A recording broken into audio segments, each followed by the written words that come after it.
Good morning, all. So here we are to continue in the practice of physical distancing, but with an opportunity for social connection. And so today I'm here to talk to you all about racial justice and the process of moving from othering to really sort of taking in anti-racist action. So I thought we could sort of start today by giving you a chance to sort of quietly think to yourselves the answers to some questions. So I want you to think about the last time you had a conversation about race. And you might also be thinking about how that went right now. I also want you to think about how often you think about your own race. And then finally, I wonder if you can remember any family or neighborhood discussions about the topic of race. And so I want you to think about that for a minute, right? Sort of family conversations about race. And maybe at this time, you might be thinking, I don't really remember having conversations in my family or in my neighborhood about race. But what I want you to hopefully take in is that even conversations that don't happen about race convey some message about race. And we're gonna sort of come back to that hopefully a little bit later. See, as I come to you today, and I know my mom is out there watching, and I think about my own experiences in terms of talks with my family and my parents about race, I have to be honest with you, I don't think that I originally thought or knew that they were about race as a kid. I can remember sitting across from my dad and him looking over at me and looking me square in the eye and saying, no matter what anybody says, you are smart. Don't let anybody tell you anything different. Don't let anybody tell you that you are less than or not as smart as them. And me being the kid that I am, well, my first thought was, duh, of course I'm smart. Did you see me count those forks over there? Amazing. And I can recall sitting on my grandmother's patio with my mom, and I'll never forget, the sun was shining on us, and she looked over at me, and she said, your brown skin is so beautiful. Don't forget how beautiful your brown skin is. And so at the time, all I could think is, my parents think I'm amazing. Okay, this is a good place to be. But what I didn't realize at the time were the various ways in which my parents were actually trying to prepare me for a world that intended to other me. See, what my parents and other adults in my life knew is that I was going to be stepping out into a world that had already been defined into us and them. And I belonged to a group of them. And belonging in that group of them sort of had already put me in this place in which folks who didn't even know me would attribute some type of negative idea to me, would think that I wasn't smart, would think that I wasn't beautiful. And in the most dangerous cases, would assume that I was a threat. See, what my parents and family and adults in my community knew is that I was stepping into a world that wasn't just engaging in sort of this benign idea of othering, right? Because when we think of othering, we think of, I like one team, you like another team. We're on opposite sides of the living room during the football game. But they knew that I was actually stepping into a more dangerous form of othering, a form of othering that was actually attributed to my own racial identity, a form of othering that had decided that folks who identify as Black, Indigenous, and people of color were seen as the opposite of whiteness and white folks who were somehow viewed as normal and, whether true or not, superior. And that was a dangerous thing for me to be stepping into. That was the danger that my parents were aware of, that when I was a child, I was not. But I soon came to learn. Because see, what I learned as an adult, what I continue to learn as an adult, is how dangerous racial othering can be. how it allows folks to engage in this process of devaluing and denying the experiences of Black, Indigenous, people of color. And in its most dangerous, most insidious form, allows folks to deny the dignity and humanity of Black folks and brown folks. But here's the thing that I hope we can also begin to have conversations about. And that is that othering does not serve anyone. Because you see, in order to deny the dignity and humanity of another person, you kind of have to give up a little bit of your own humanity. And so in many ways, this process is a disservice to all of us.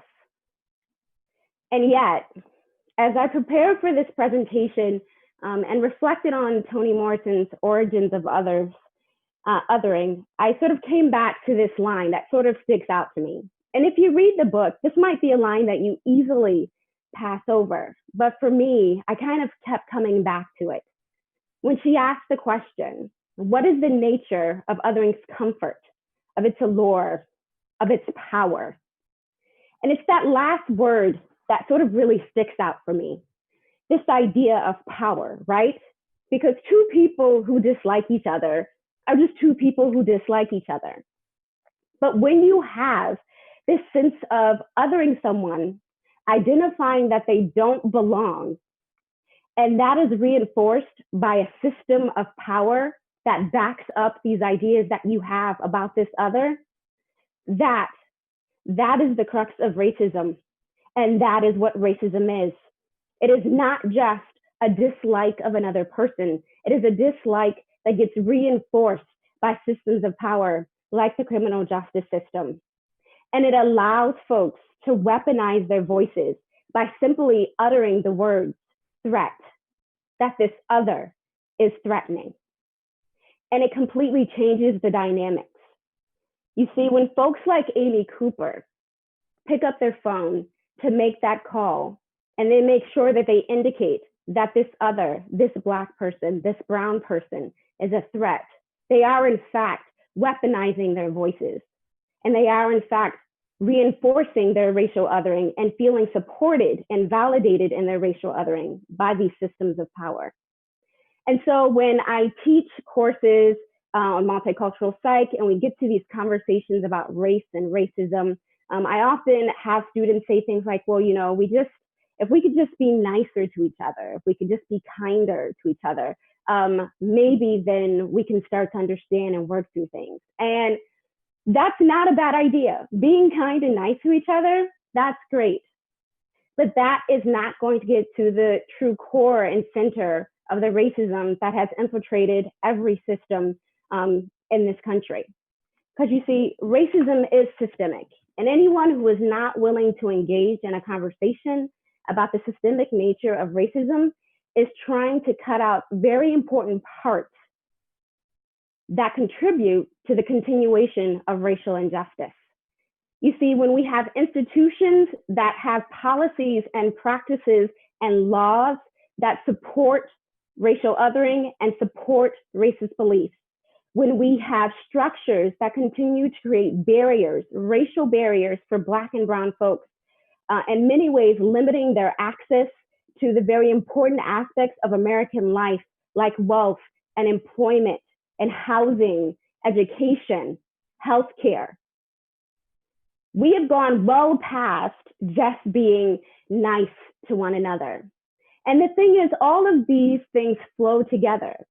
Because when we have policies and practices, for example, that allow a student to be denied the ability to walk across a graduation stage because of the dreadlocks in his hair, what it does is it supports that individual's idea of racial othering.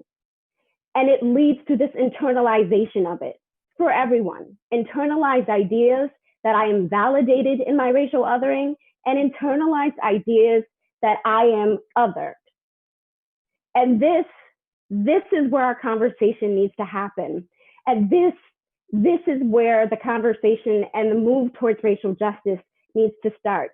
not with a conversation about how we are nice and kind to one another, but how we actually do something to impact and change the structures and institutions that have continued to create gaps and disproportionate experiences for Black and brown folks for centuries. And here's the thing, it is not just that we need to talk about these institutions, but we also need to find some way to incorporate a larger discussion just about the overall experiences that Black and brown folks are having. Because you see, on any given day, when I'm walking my dog in my neighborhood, I might be followed by the police to my front door, as if my dog and I maybe fit the description of someone. I don't know, someone's walking around with a fluffy dog, looking in windows. That might be me, or it might not. So I have to deal with that. But in addition to that, then I also just have to deal with all of the other racial microaggressions that might happen.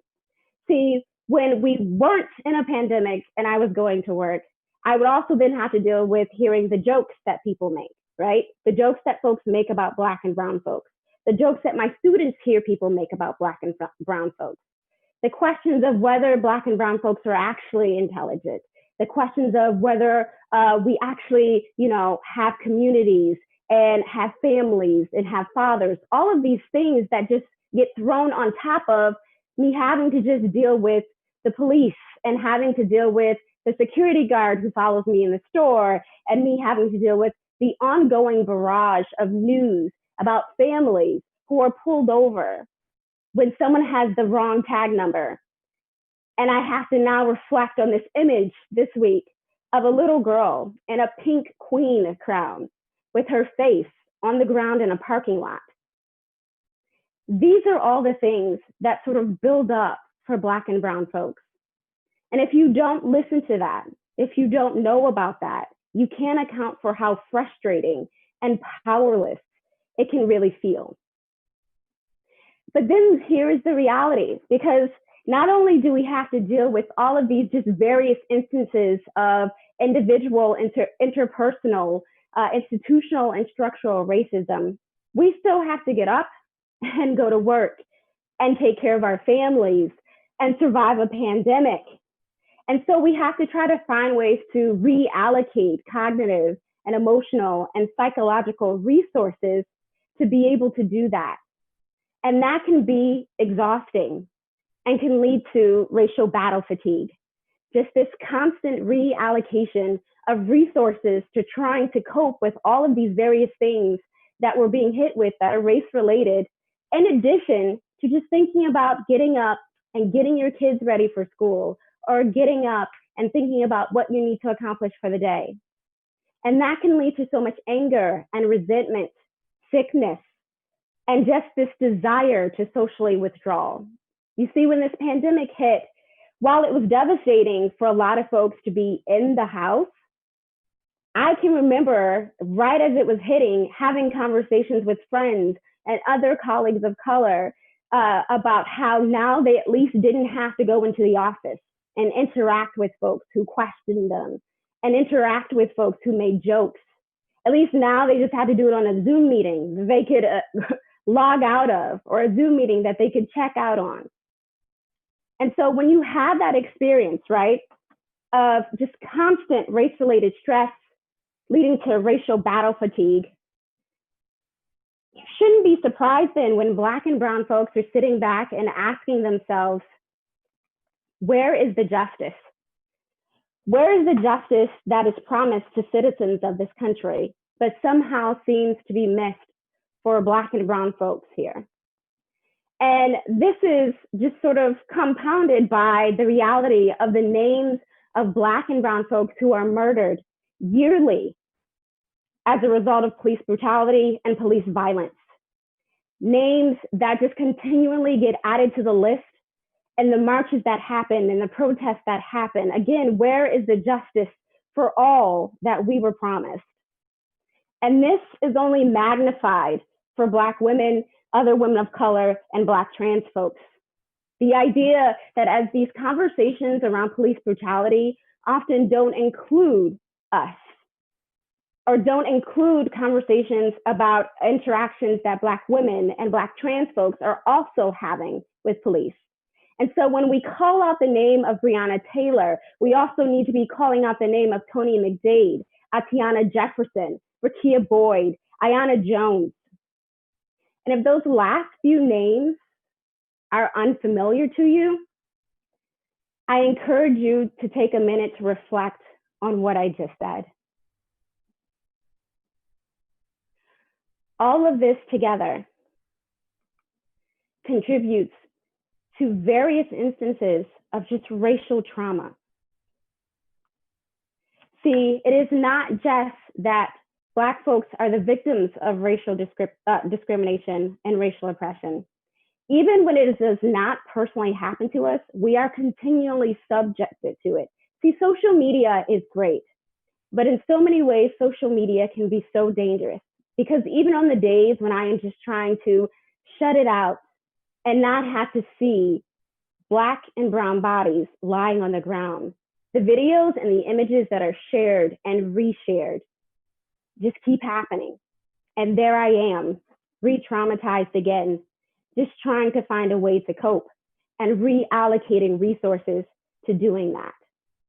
And we have to have a discussion about racial trauma, because in so many ways, racial trauma is very similar to the symptoms that we see with PTSD. As a clinician, I am constantly working with Black folks and listening for these symptoms of anxiety and paranoia and nightmares, feeling helpless, somatic complaints, just increased sickness and elevated blood pressure. All of these things that as clinicians we may be aware of as related to PTSD, but are also related to experiences of racial trauma that Black and brown folks may be dealing with. And as I sit here talking about this, I realize, even just sort of this last point that I have to make, that studies have shown that racial trauma is intergenerational. Because you see, when I reflect on the messages that my parents gave me when I was younger, while I could only sort of see them as things that were sort of communicated to me, talking about how amazing and awesome I was as a kid, as an adult, and I think back to those messages, I realize how much they came from a place of pain, from a place of realizing the pain that I might experience, the pain that they had experienced, the pain that my grandparents had experienced. And I sit back and I realize the pain that kids today, our youth today, even as they march in the streets, are experiencing. And I recognize that it's not just that I'm awesome. And don't get me wrong, with my mom out there, I know I'm awesome. But I am also, in so many ways, traumatized by the things that I have no choice but to deal with. And so here we are sitting in two pandemics, right? And oftentimes you hear folks say this idea that we're dealing with dual pandemics, right? Or double pandemics.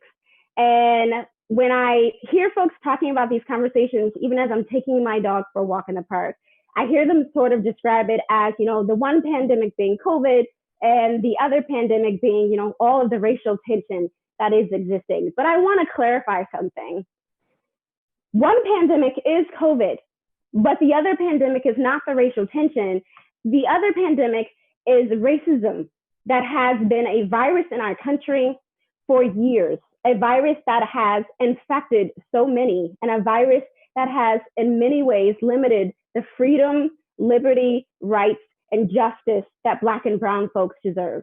And so when we talk about existing in a dual pandemic, and dual pandemics or double pandemics, that is really what we are talking about. The fact that we are in this, first or second wave of COVID, I'm not quite sure, but we are potentially in the millionth wave of racism and institutional racism and structural racism that continues to create inequality and inequity for Black and brown folks.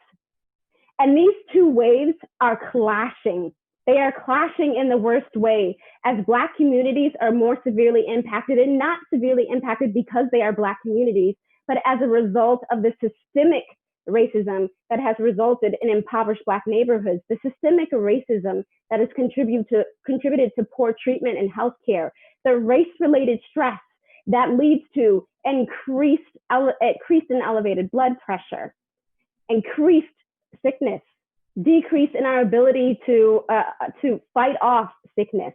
All of these things are what is contributing to this dual pandemic. And if that is not enough, the very things that would keep us safe and sane during this pandemic are not easily and readily available for Black and brown folks.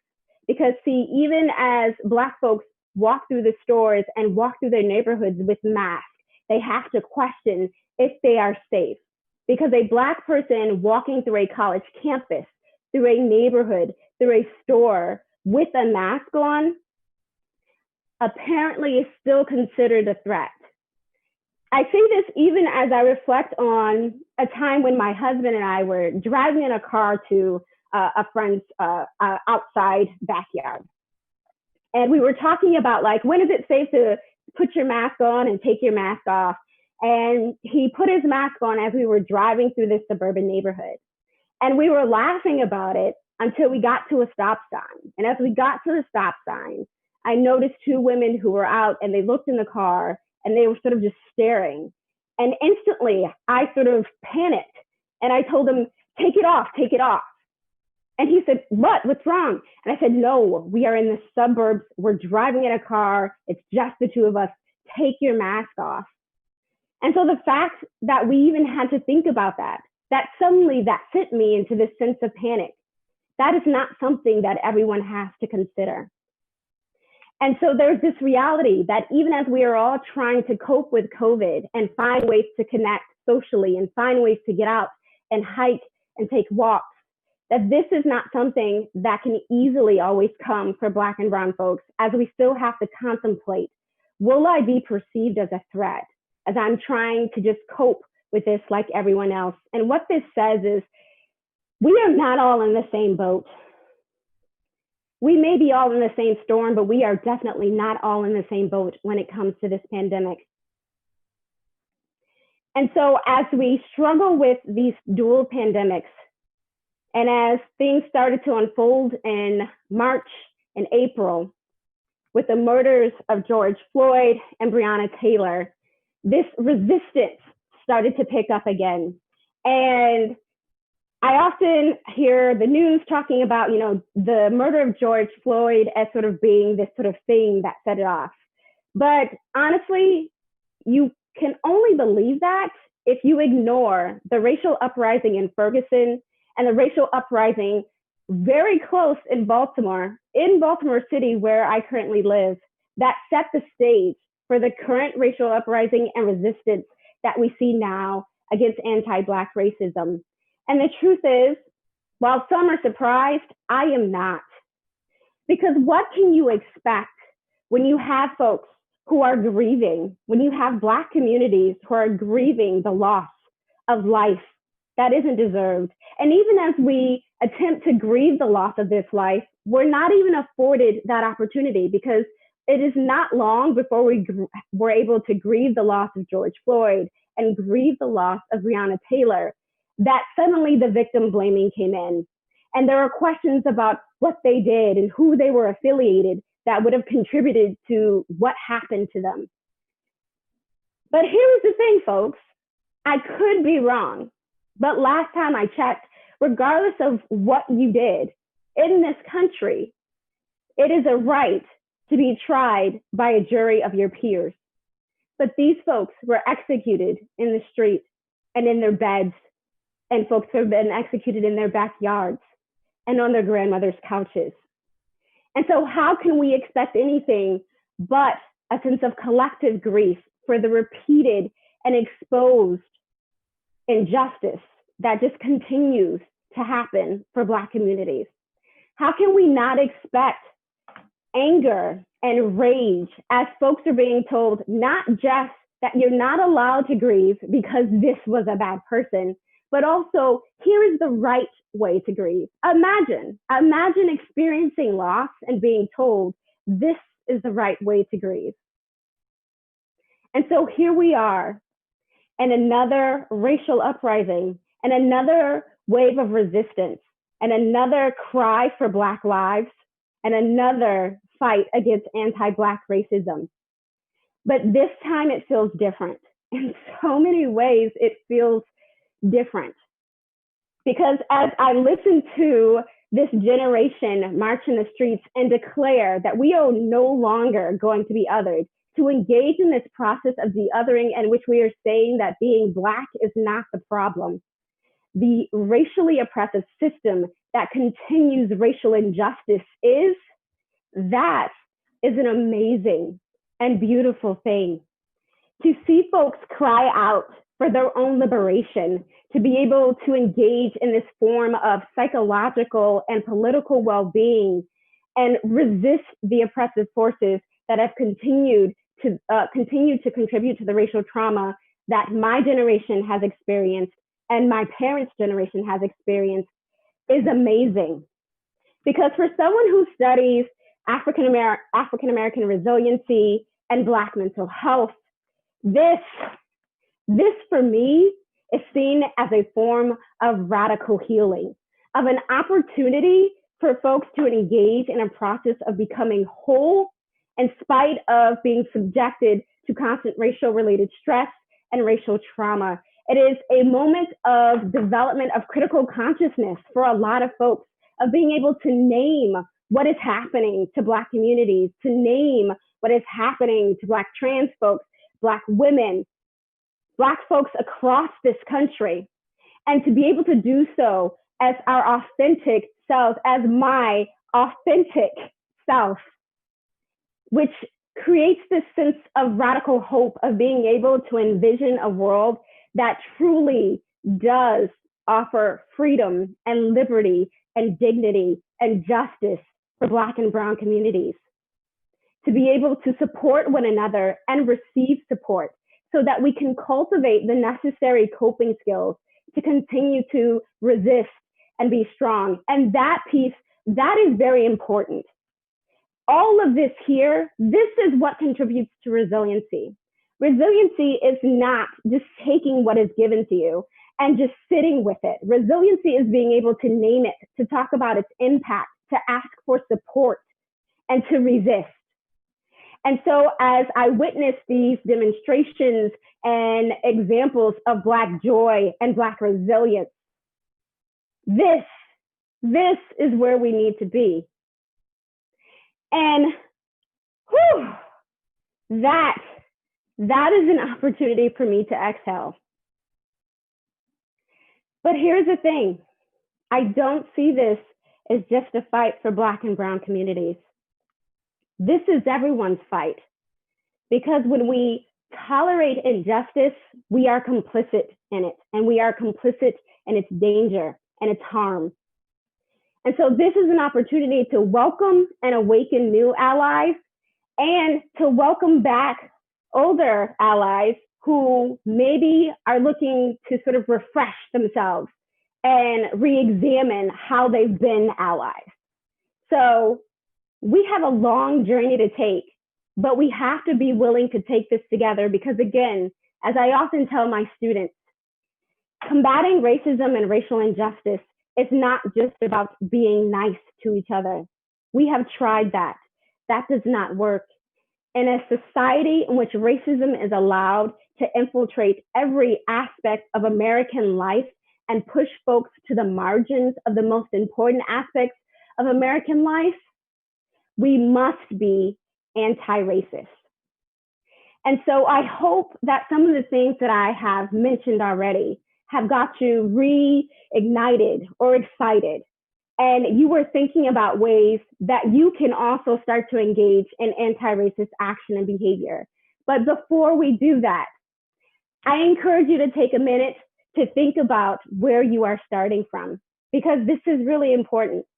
When I talk with folks about anti-racist actions and anti-racist behaviors, and they're ready to dive in and start with the most complicated text, and then they don't get it, and then they get frustrated, and then they shut down, that is because you haven't actually sat back and asked yourself the question, where am I? Where am I starting from?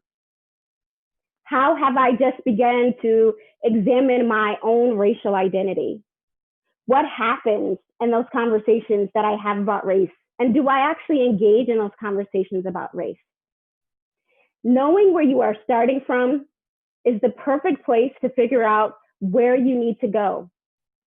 Because for where we are right now, there is no room for anything but authentic allyship, for folks who can have a commitment to anti-racist action, who can hold themselves accountable and are willing to examine their own privilege, who are not just doing it for the gram and for social media, who can sit with that very real discomfort that will come with examining your own biases and prejudice, and who can be just as upset and grieved and outraged as I am and other Black folks are and other brown folks are by what is happening in our society, what is happening in our country.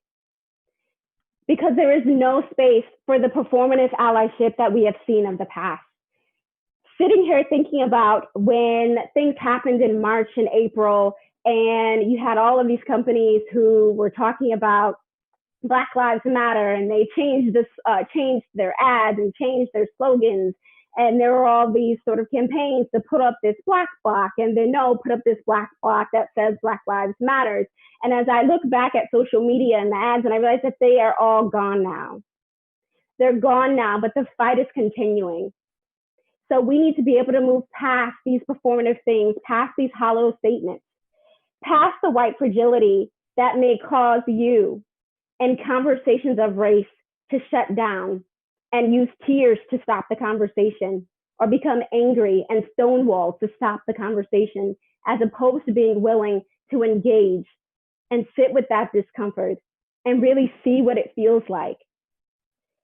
Those conversations that need to happen that don't involve suddenly centering on you and your experiences and the problematic grandparent that you have, but can really sort of get you to reflect on what are your own issues, what are your own biases, what is your own level of awareness. And completely moving beyond these videos and posts and TikToks that pretend to be examples of allyship, but are they really? See, in order to engage in true anti-racist work, you must start with yourself. You have to educate yourself about issues of whiteness and systemic racism, not just interpersonal racism. You have to think about how you can grow through that discomfort. And I'll be honest with you, I am so excited for the over 100 folks who have showed up today, but this is just a 101.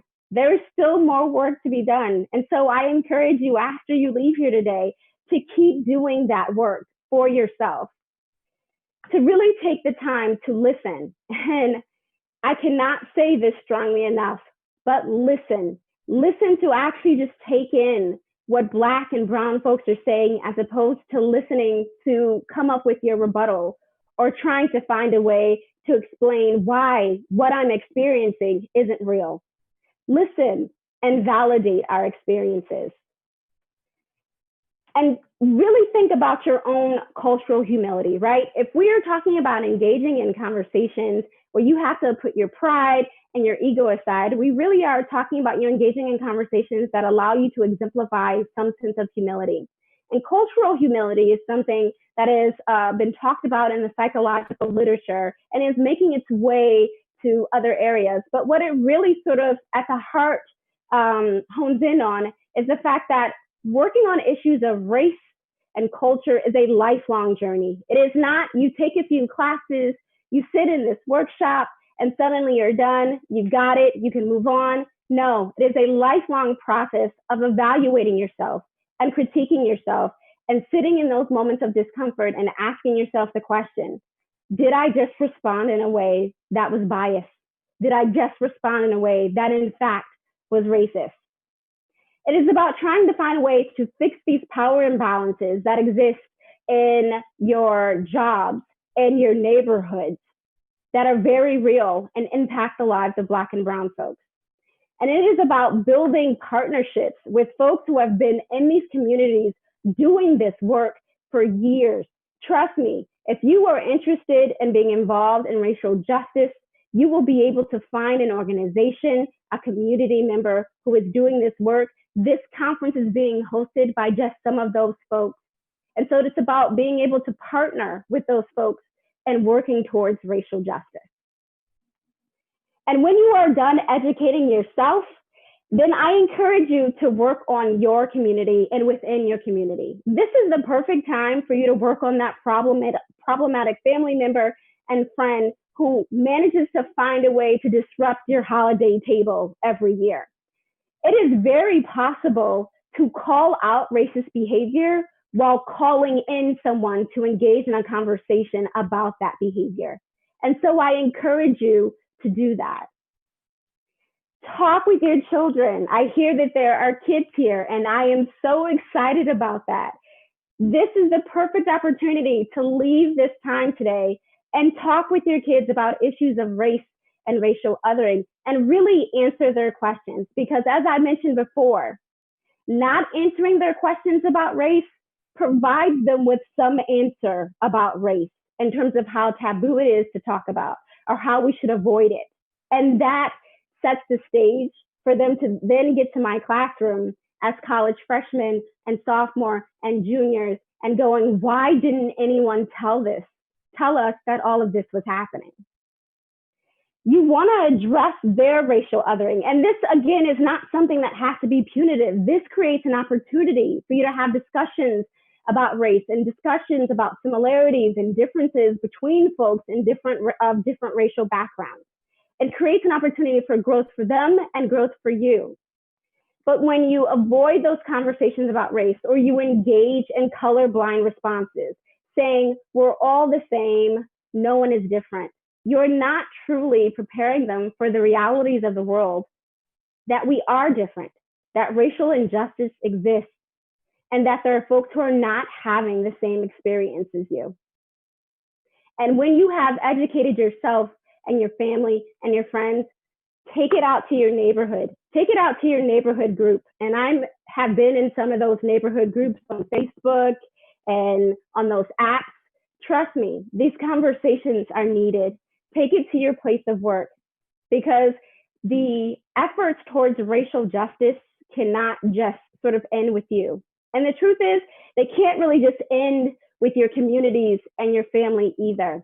Because once you do that, action is so important. And so, as Gary mentioned, the unfortunate passing of Congressman John Lewis was such a severe loss for our country. But he has left us with a charge to get into some good trouble, some necessary trouble. And so I invite you to do that, to vote. This is extremely important. Voting not just locally, but nationally. Vote. We have opportunities to create and move towards structural change. Vote.